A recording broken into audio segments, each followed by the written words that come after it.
Welcome to our channel, a place where we share our adventures with you and hope that you can be inspired to create your own. A while ago, I did an episode covering the three main rest camps of the Kgalagadi: Nosop, Mata Mata, and then Rooiputs. We have had a few trips since then and have a lot more to say and a lot more to share. But in this episode, we would like to do a proper campsite review of Rooiputs. Rooiputs campsite is one of the Botswana side of the park campsites. It is unfenced and it is about an hour's drive from the entrance gate at Rooiputs. It is found opposite the Rooiputs waterhole on the Nosop River Valley Road. We have found over the years that getting information on the Botswana campsites is not very easy. There is not much actual information on the internet to prepare you for a camping trip to Rooiputs or Polenswa for that matter, nor Mabuya Sohube. And we thought it would be helpful for those that are interested in camping in Rooiputs or Polenswa or one of the wild camping spots to get a little bit of information, tips and advice on how to do so safely, how to book, and what there is and what to expect. We have now been to Rooiputs twice, once in a summer holiday for 2 nights and once in a winter holiday for 3 nights. So we have seen the extreme changes in the seasons. As a basic overview, there are 6 campsites at Rooiputs. You drive in from the Nosop Valley Road and cross a short dune where you will see 4 campsites along that road on the right hand side, and a turn off to the left at the start of the road, heading towards the Rooiputs Lodge. And there will be 2 additional campsites closer to the Rooiputs Lodge and closer to the Rooiputs Waterhole. The 4 campsites on the right, I think, are numbered 1 to 4 in sequence, and 2 campsites are closer together before the next 2 campsites. And they each share an ablution block as well as a shower. From our experience, Rooiputs does have running water, and we've experienced that on both our trips at all the different campsites, to my knowledge, but certainly the ones that we've been in, which has been number 3 and number 6. Number 3 being the second last one on the right, and number 6 being one of the 2 campsites closer to the waterhole on the left.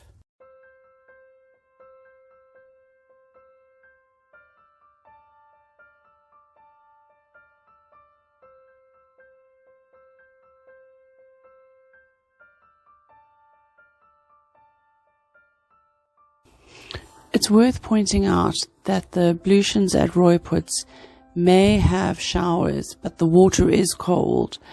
And they do have toilets, but they are pit latrines, which can be very unpleasant at times, depending on how clean the previous visitors to that campsite were.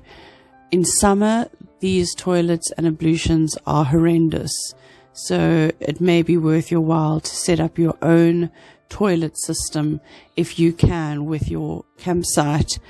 But in winter, I found at Rooiputs and both Polenswa it far more tolerable because there are less flies and it is not as severe as it was in summer, where it really became quite unbearable. They are not very well maintained, so if you are squeamish about these things, it's really not a great idea unless you have your own composting toilet that you travel with.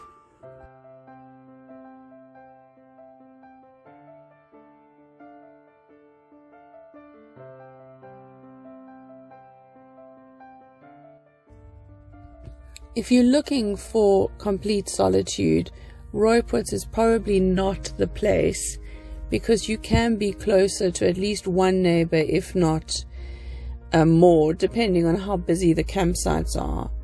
Our first night there in the summer, there was nobody around us, interestingly enough. But the second night, we had an entire block booking of 8 individual tents in the campsite next to us, with a tourist group that were on one of these big buses. So that was an interesting experience for us, because we didn't realize that these international tourists also booked via their travel agents and perhaps some safari groups that will set up all your tents and do everything for you. And they literally arrived at sunset and they were packed up and gone at sunrise. So it was an interesting experience from our perspective. We did not find anybody to be disruptive or noisy or difficult. Most people that camp in the Botswana side are long-time campers and are generally very respectful in nature. But that does not mean to say that we have not heard some terrible stories of campsites being taken over when they weren't actually booked, and some difficult people that had stayed on the wrong campsite, for instance. So Botswana does not manage their campsites as closely as South Africa manages theirs at sandparks. So I suppose it's always worth being prepared for the fact that there might be mix-ups and troubles with bookings. But us, personally, we haven't had any difficulties. In both our stays there, both summer and winter, the Botswana staff would come and collect our rubbish out the bins, and we found them to be very friendly. They also checked our bookings to make sure that we are on the right site, so we found them to be very good. That's not to say we haven't read some negative stories, but I don't want to always put too much weight on some of those negative stories either. So staying at the Rooiputs campsites involves what we call wild camping, meaning that you need to be entirely self-sufficient to camp at Rooiputs. We recommend that you have your own water as well as your own power source if you use power, otherwise gas, because you do need to be completely self-sufficient. One of the great benefits of Rooiputs specifically is that you're actually very close to Tweereferin. So getting firewood or being close to a shop where you can get water or a little amenities is a great advantage, whereas Polenswa is quite a lot further from Nosop Rest Camp, and therefore going there just involves quite a lot more effort. Getting a booking at Rooiputs is very challenging. The main reason being is that they are very, very quickly booked up. Botswana is not very responsive, and you can wait a while to hear back, and if you are wanting to make and secure a booking, it's not always easy to do so. So it is very helpful to book through sandparks, through their website, where you can get real-time information and bookings. Botswana does not have the same kind of system. They seem to have very much a paper kind of system where they still print everything.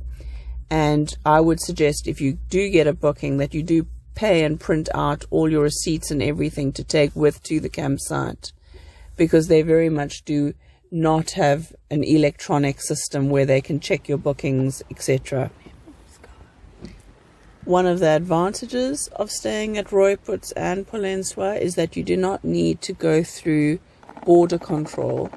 You do need to check in the Botswana side of the park to let them know that you are there, but you do not actually need to go through the whole process of crossing a border. The only time you would need to go through border control is if you're exiting the park into another country. So if you go into Kgalagadi and you exit the park into Botswana, then you need to go through border control at Two Rivers. If you're going into Namibia, you would need to go through border control at Mata Mata. But if you're staying within Kgalagadi and then going back out into South Africa, you do not need to go through border control.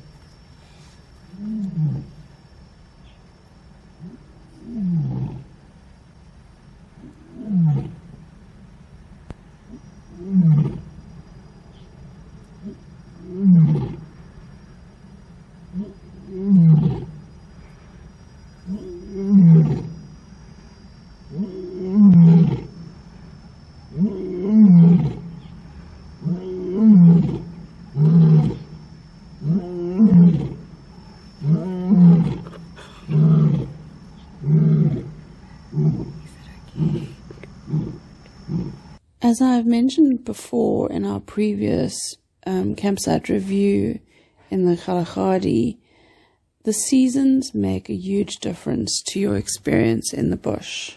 We only have experience with winter in the Kgalagadi and summer in the Kgalagadi. We have not had the privilege of being there during spring and autumn. To be clear, there is no bad time in the Kgalagadi. I would highly doubt that spring or autumn would be those times either. It's always good. It's just different, and your experience when you leave will be different. From our perspective, I would say that winter holidays in the Kgalagadi are far more calm and peaceful and beautiful and tranquil. We have never had any wild and crazy sightings in the winter. That's not to say nothing crazy does happen in the winter. We just haven't borne witness to it yet.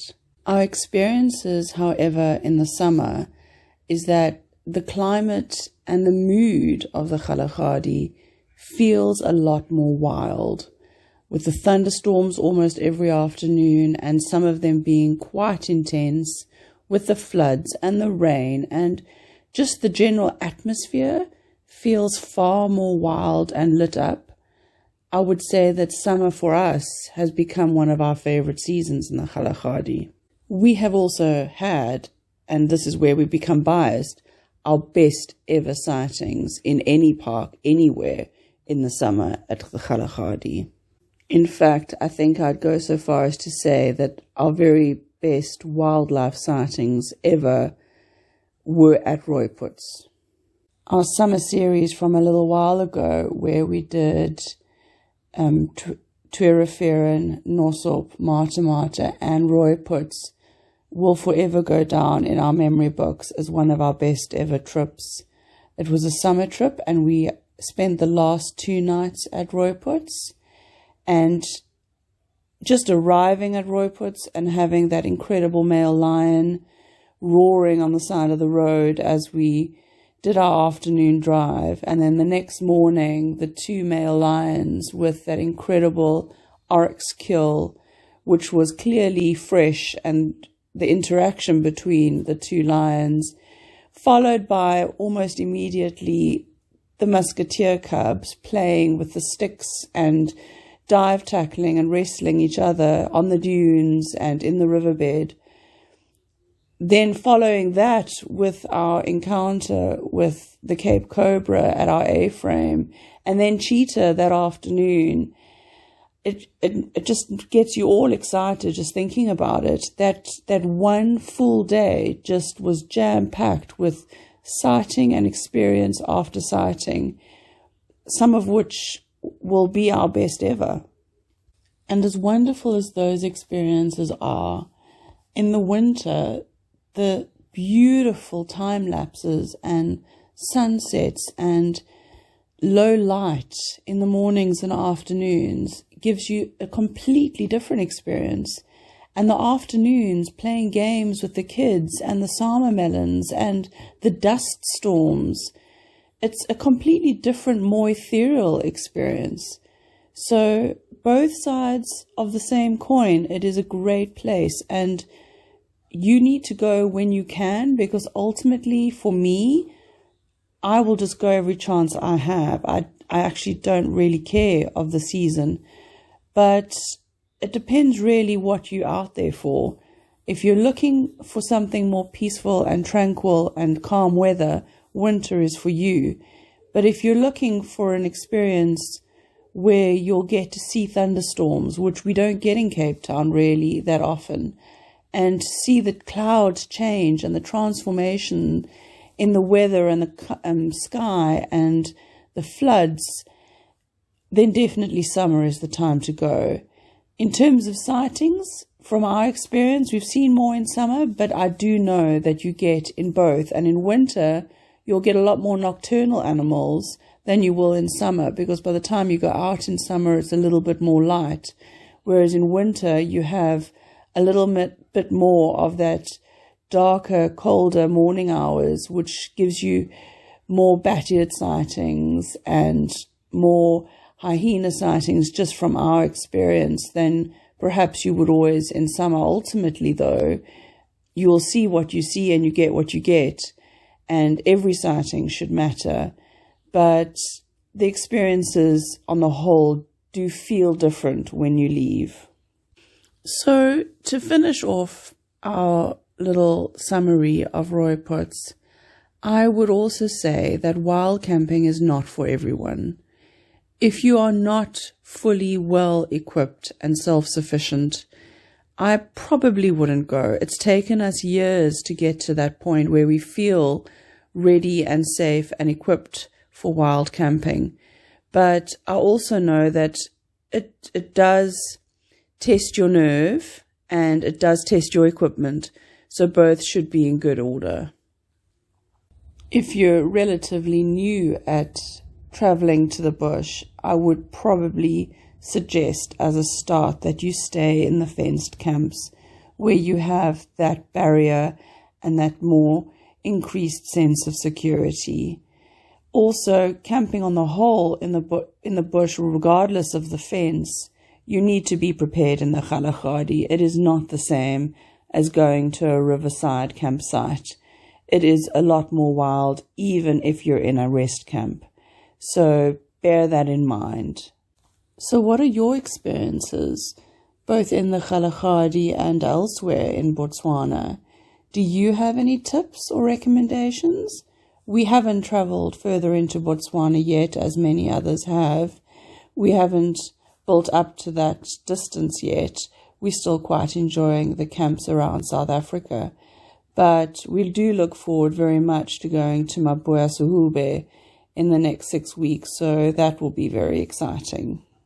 If you have any questions or comments, please leave them down below. We love to hear from you and to hear your thoughts on both our trips and your experiences. Until the next time, take care.